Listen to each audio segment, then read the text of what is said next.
جب یہ کرے گا تو اللہ تعالیٰ اس کے لیے غیبی مدد یا اس کے مال و رزق میں اضافہ کروا دے گا۔ فرمایا کہ جو شخص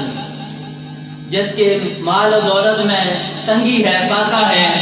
گھریلو معاملات میں ناصافی ہے، تو وہ یہ کرے کہ جب بھی گھر میں داخل ہو السلام علیکم کہے۔ یہ جملے ادا کرنے کے بعد حضور پر درود و سلام بھیجے،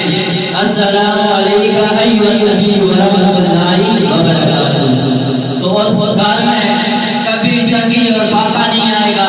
یہ حدیث مبارکہ ہے کہ حضور صلی اللہ علیہ وسلم کی بارگاہ میں بھی ایسا شخص آیا تھا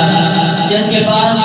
ایک وقت کے لیے کھانے کا کچھ نہیں تھا، مگر جب انہوں نے حضور کی بارگاہ میں جب وہ شخص آیا تو حضور صلی اللہ علیہ وسلم نے یہ